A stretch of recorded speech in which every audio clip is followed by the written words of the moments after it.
Ya, halo semuanya, kembali lagi bersama edisi podcast spesial ke Jepang Yo Explore Your Japan. Kali ini dalam edisi spesial kelas etos dan pandangan hidup orang Jepang yang akan membahas konformitas dalam masyarakat Jepang. Hari ini saya nggak sendirian, saya ditemani dengan Keizo, Fabris, dan juga Fadel. Halo. Oke, tanpa perlu basa-basi lagi, kita akan langsung masuk aja ke materinya.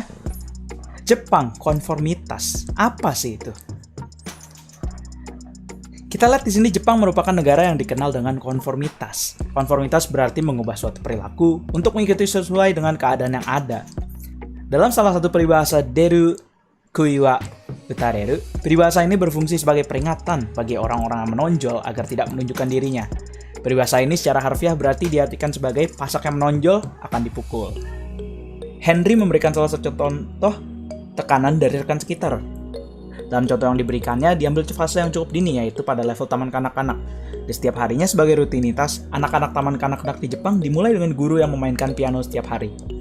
Piano akan terus dimainkan hingga setiap anak-anak siap pada posisi masing-masing. Dalam hal ini, anak yang lambat dalam merapikan akan mendapat tekanan dari teman sekitar untuk sesegera mungkin menyelesaikan hal yang dilakukan agar tidak memperlambat temannya. Melalui contoh ini, kita dapat melihat bahwa adanya kecenderungan dan dorongan untuk menjadi sama di dalam anak-anak di Jepang yang dimulai sejak dini. Henry juga memberikan contoh lainnya dalam sikap kooperatif yang diajarkan kepada anak-anak di sekolah sejak dini. Baris berbaris merupakan hal yang lazim dilakukan di taman kanak-kanak untuk melatih kerjasama. Selain itu, acara-acara seperti festival olahraga juga mengajarkan sifat kooperatif untuk bersikap yang terbaik untuk hasil bersama. Dalam hal ini adalah kelas masing-masing yang dibela. Konformitas menurut Baron adalah suatu jenis pengaruh sosial di mana individu mengubah sikap atau perilakunya untuk mematuhi norma sosial yang ada. Konformitas, dengan kata lain, mengacu pada tekanan untuk berperilaku sesuai dengan aturan yang menunjukkan bagaimana seorang harus atau seharusnya bersikap. Aturan-aturan ini, baik tersirat maupun tersurat, dikenal sebagai norma sosial dan dapat memberikan pengaruh yang kuat terhadap perilaku manusia. Kalau dilihat sekilas, konformitas nampaknya negatif. Hal ini didasari pada konsep konformitas yang mengekang kebebasan pribadi. Padahal tanpa konformitas kita seringkali akan menemukan keadaan yang semrawut. Misalnya, apabila seorang hidup di suatu negara yang tidak memiliki aturan, banyak hal-hal yang akan menjadi berantakan. Bahkan hal-hal kecil sekalipun seperti tidak mengantri atau tidak tertib dalam berkendara. Alasan lain bagi seorang untuk bersikap konformis, selain untuk menghindari kekacauan, adalah agar terlihat baik oleh orang lain. Tapi tentu saja konformitas ini menimbulkan masalah pula. Contohnya, tes yang dilakukan oleh Solomon Asch pada tahun 1955 menunjukkan bahwa dalam situasi di mana hal yang benar menjadi hal yang menentang narasi dari mayoritas, kebanyakan orang akan memilih untuk menjadi konformis daripada memilih hal yang sudah jelas kebenarannya. Jadi, Asch menciptakan berbagai ilusi optik yang sebenarnya mudah, tapi tanpa diketahui peserta asli yang mengikuti tes ilusi optik itu, di satu ruangan, semua orang selain peserta yang pertama merupakan asisten penelitian. Pada kesempatan tertentu yang disebut uji kritis, para asisten menyatakan jawaban yang jelas-jelas salah sebelum peserta yang sebenarnya menjawab. Jadi pada uji kritis ini, orang-orang dalam penelitian Asch menghadapi dilema. Harus nggak mereka mengikuti orang lain yang hadir atau mereka tetap berpegang pada penilaian sendiri? Kan ini menjadi sangat membingungkan karena ilusi optiknya sangat sederhana. Jadi bagaimana bisa semua orang selain dia memiliki jawaban yang sama? Jadi hasilnya jelas. Sebagian besar peserta dalam penelitian Asch memilih menjadi konformis. 76% dari peserta yang diuji setuju dengan jawaban yang salah. Sedangkan di grup kontrol, di mana tidak ada asisten Asch yang bersembunyi di dalam kerumunan tersebut, hanya 5% terjadi kesalahan yang sama. Lalu berikutnya kita akan bahas mengenai pembentukan karakter pada usia dini di Jepang. Untuk mengerti bahwa mengapa masyarakat Jepang menjadi negara yang sangat konformis, pertama kita harus mulai dari melihat tradisi Jepang, dari bagaimana masyarakat Jepang membesarkan anak. Jadi kalau dilihat sendiri, memang tujuan sosialisasi anak di usia dini berbeda antara di Jepang dan misalnya Amerika Serikat. Jadi di Amerika Serikat, anak-anak biasanya dipandang sangat berketergantungan. Jadi sosialisasinya itu ditujukan supaya anak-anak tersebut menjadi lebih mandiri. Sementara orang Jepang ini memandang anak-anak tuh sebagai suatu individu, orang-orang yang terlahir mandiri. Jadi proses sosialisasinya mereka itu digunakan untuk mengajarkan mereka bagaimana caranya untuk bersikap dalam suatu grup atau kelompok sosial. Tadi sudah dijelaskan oleh Baron bahwa norma sosial ini memberikan pengaruh yang kuat pada perilaku manusia. Jadi ini penting untuk melihat proses pembentukan perilaku manusia di Jepang. Nah, kita mulai dari mana dulu nih? Kita mulai dari Uchi dan Soto. Uchi dan Soto tuh secara harfiah diterjemahkan sebagai bagian dalam dan bagian luar. Hal ini biasanya dipelajari oleh anak-anak dalam hubungannya terhadap wilayah rumah dan di luar rumah. Hal ini juga berlaku terhadap orang-orang yang ada di rumah tersebut.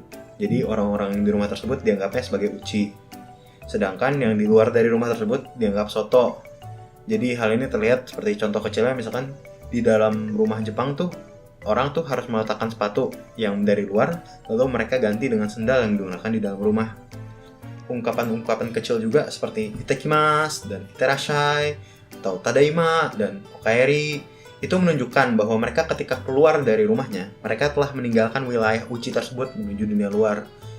Kebiasaan-kebiasaan kecil ini diajarkan sejak kecil untuk membuat rasa percaya dan aman dalam anak. Namun ini juga tidak kalah penting. Kebiasaan ini juga mendorong sifat kooperatif dari anak terhadap orang dewasa. Karena dalam hal ini, anak-anak udah harus mengikuti standar dari satuan sosial terkecil mereka. Lalu berikutnya ada konsep tatemae dan wa. Tatemae itu konsep yang dianut masyarakat Jepang ya, yang berarti wajah yang ditunjukkan kepada masyarakat sekitar, yang bukan merupakan bagian dari uchinya. Nah, tatemae ini digunakan oleh orang Jepang untuk membentuk opini agar tidak menyakiti lawan bicaranya. Lalu berikutnya ada hone. Hone ini merupakan pasangan dari tatemae. Hone itu konsep yang menyatakan tujuan sesungguhnya dari seseorang. Bagi masyarakat Jepang, hone itu merupakan suara atau opini jujur yang disimpan dalam hatinya dan hanya dibuka kepada uchinya dia itu sendiri. Dalam masyarakat Jepang, memahami kedua sisi ini merupakan tanda dari kedewasaan, serta memiliki kemampuan untuk memahami situasi yang ada dan mampu memilih kapan menggunakan tatemae dan kapan menggunakan hone. Karena adanya praktik ini sangat jarang bagi masyarakat Jepang untuk langsung secara gamblang mengatakan tidak ke lawan bicaranya, karena ini bakal dianggap kasar oleh orang-orang itu. Jadi dari penjelasan di atas dapat disimpulkan bahwa tatemae itu muka yang ditunjukkan ke orang di publik, sedangkan hone merupakan keinginan yang ada dalam hatinya, yang biasanya tidak ditunjukkan ke masyarakat kecuali ke orang-orang terdekatnya. Terus di masyarakat Jepang juga ada konsep wa atau harmoni yang dijunjung oleh masyarakat Jepang. Konsep ini menuntut masyarakat Jepang untuk berlaku sesuai dengan peranannya masing-masing di dalam masyarakat dan tidak menonjolkan dirinya. Secara bahasa, kanji wa berarti harmoni dan juga kanji yang melambangkan negara Jepang. Hal ini menandakan bahwa Jepang sangat lekat dengan harmoni dan masyarakatnya memegang teguh budaya ini sebagai budaya yang mendasar mereka sebagai panduan untuk bertindak sehari-hari. Secara lebih mendalam, konsep wa dapat didefinisikan sebagai sebuah konsep masyarakat yang hampir sempurna, di mana keadaan berjalan dengan sesuai semestinya, tanpa ada niat buruk, di mana semua anggota bertindak sesuai dengan peranannya masing-masing. Lalu berikutnya ada hierarki. Hierarki diajarkan dari kecil dari masyarakat Jepang. Anak-anak paham bahwa mereka yang lebih tua harus memberikan pemahaman kepada mereka yang lebih muda, karena yang muda masih belum mengerti. Dalam hal ini, mereka yang lebih tua juga memunculkan superioritas mereka dan mendorong mereka yang memiliki umur yang lebih muda untuk tunduk terhadap mereka yang lebih tua. Ini biasanya ditanamkan dari kecil di rumah. Sebaliknya, kehidupan masa taman kanak-kanak di Jepang memperkenalkan anak-anak terhadap grup di luar rumah. Dalam hal ini, anak-anak kontras dengan hierarki yang sebelumnya diajarkan, mereka diajarkan kesetaraan. Anak-anak akan memakai sesuatu yang istilahnya akan membuat mereka sama, seperti seragam, atau pin, atau tas yang sama, atau apalah itu. Mereka juga akan memiliki kegiatan dan peralatan yang sama.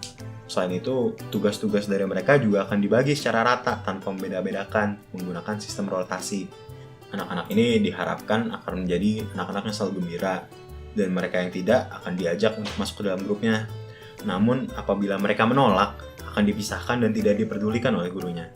Hal ini mendorong kepada poin selanjutnya, yaitu peer group pressure. Jadi, anak-anak yang tidak dapat bersikap semestinya akan dipisahkan dari grup utama, dan hal ini menguatkan perbedaan anak tersebut terhadap anak lainnya. Anak-anak pada masa ini didorong untuk menjadi sama. Jadi, guru-guru mengambil keuntungan dari hal ini untuk mengatur anak-anak tersebut. Hal ini membuat mereka tidak suka menjadi berbeda. Jadi kedisiplinan itu juga bisa didapatkan dari tekanan dari teman-teman di sekitarnya akibat hal ini.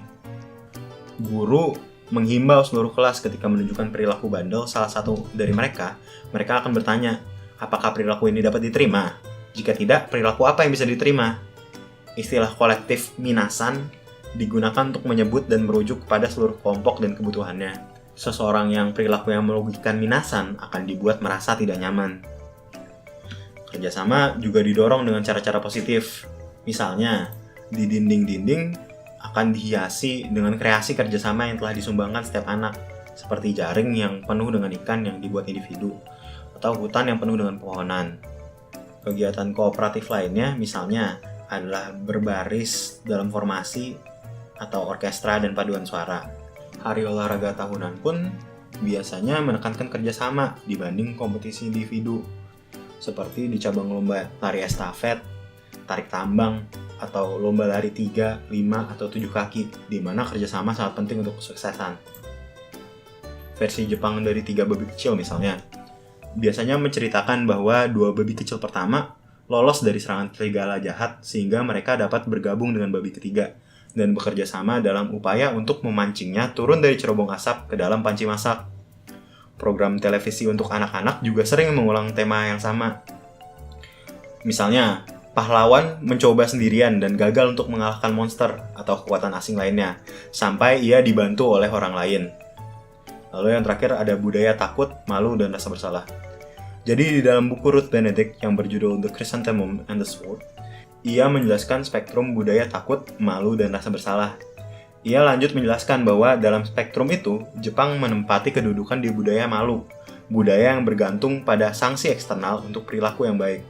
Sejak masa kanak-kanak, anak-anak di Jepang diajari tanggung jawab, dan seringkali mereka mendengar frasa seperti Haji wo shiru, tahu malu, dan Jibun no tachiba wo wakimaeru, mengetahui atau memahami posisi atau situasi sendiri dalam suatu konteks.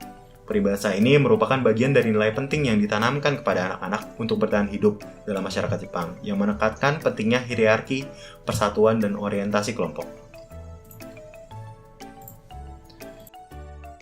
Nah, selanjutnya, saya akan membahas tentang konformitas dalam masyarakat Jepang dari sisi positifnya. Seperti yang beberapa dari kita mungkin udah tahu, Jepang itu terlihat sangat homogen dan sangat harmonis ya. Dari kecil, mereka udah diajarkan oleh orang tua mereka tentang pola pikir dan perilaku yang sesuai dengan harapan masyarakat. Kalau kata Joy Hendry dalam bukunya Understanding Japanese Society, anak yang ideal itu yang ceria gitu, sedangkan kalau anak yang sering nangis itu dianggap aneh. Tidak sebatas pendidikan pada usia dini saja, tapi anak-anak Jepang itu juga terus dibentuk dan diajarkan pola pikir dan perilakunya di sekolah. Kegiatan-kegiatan yang kayak misalnya piket, makan bareng, dan acara olahraga seperti undokai itu mengandung unsur-unsur yang mengajarkan disiplin, kebersamaan, dan kesatuan. Jadi intinya semua kegiatan itu tujuannya adalah untuk menanamkan lebih jauh ideologi konformitas tersebut. Nah, selain itu, orang Jepang juga diajarkan untuk saling menghormati satu sama lain ya, apalagi kalau belum kenal dekat. Nah, kita kan udah belajar ya tentang konsep Honne Tatemae dan Omotenashi. Jadi, orang yang menganut dan mengamalkan konsep-konsep tersebut dalam kehidupan mereka itu dianggap sebagai orang yang lebih baik daripada misalnya orang yang ya biasa-biasa aja gitu. Misalnya, bicara kepada orang yang lebih tua tapi tidak menggunakan keigo, atau tidak melayani pelanggan dengan senyuman misalnya. Tidak hanya orang Jepang, tapi orang asing yang datang ke Jepang atau belajar tentang budaya Jepang juga tentunya akan menilai orang Jepang, salah satunya dari sikap mereka terhadap sesama. Nah, dengan begitu, kalau orang asing tertarik dengan hospitality atau omotenashi dari orang Jepang, mereka tentu akan menjadi lebih tertarik untuk mengunjungi Jepang misalnya. Dan dengan itu, akhirnya devisa Jepang pun bisa meningkat. Selain penanaman pola pikir dan perilaku, konformitas dalam masyarakat Jepang juga dapat dilihat dari sisi pekerjaan. Perusahaan Jepang itu sangat menjunjung tinggi yang namanya loyalitas. Semakin loyal kita terhadap perusahaan, semakin tinggi juga kemungkinan jabatan kita akan dinaikkan. Begitu pula dengan pencarian pekerjaan ya.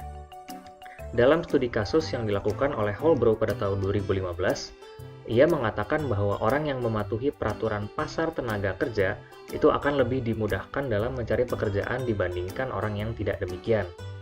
Nah, sehubungan dengan pekerjaan juga, konformitas ini dapat dilihat dari sudut pandang mewakhu, yang berarti mengganggu, ketidaknyamanan, atau bermasalah. Nah, salah satu contoh yang bisa kita bahas itu adalah keterlambatan kereta. Sudah ada beberapa kasus yang tersebar melalui media sosial tentang permintaan maaf atas keterlambatan kereta. Nah, hal ini menunjukkan perhatian dan kewaspadaan orang Jepang terhadap ketepatan waktu dan kenyamanan konsumen, apalagi bagi perusahaan yang bergerak di bidang jasa, seperti misalnya perusahaan kereta. Nah, kira-kira begitu sisi positif dari konformitas yang ada dalam masyarakat Jepang. Kalau sisi negatifnya gimana ya? Ya, jadi saya akan membahas dampak negatif dari konformitas pada masyarakat Jepang. Dampak yang pertama adalah masyarakatnya menjadi cenderung homogen, sehingga terjadi terhambatnya perkembangan dan juga mendorong penghapusan perbedaan serta adanya apatisme. Hal tersebut seperti yang dijelaskan oleh Reiko Okada dalam jurnalnya, itu berdasarkan jurnal tersebut, siswa di sekolah menengah atas dan perguruan tinggi Jepang cenderung jarang bertanya dan mengutarakan pendapatnya. Ya, dia menjelaskan bahwa pelajar-pelajar Jepang kesulitan mengekspresikan idenya secara verbal karena hal tersebut berlawanan dengan nilai-nilai yang diajarkan kepada mereka sejak kecil. Hal itu sangat menghambat pertumbuhan remaja-remaja Jepang karena mereka dibentuk menjadi pribadi yang patuh tetapi tidak inovatif. Lalu dampak yang kedua adalah kebiasaan akan hal-hal yang selaras itu dan juga adanya budaya mewaku, membuat masyarakat Jepang sulit menerapkan toleransi akan individu yang berbeda. Dalam hal ini, individu yang lebih agresif atau dalam kata lain nakal. Studi yang ditulis oleh Melanie Killen menjelaskan bahwa anak-anak Jepang cenderung akan mengucilkan atau membuat kelompok dengan mengecualikan anak-anak yang cenderung agresif tersebut. Kejadian itu disebabkan karena anak-anak dengan sifat agresif dipandang berbeda dan berlawanan dengan norma yang sudah diajarkan kepada mereka, yaitu untuk selalu patuh dan tidak merugikan orang lain.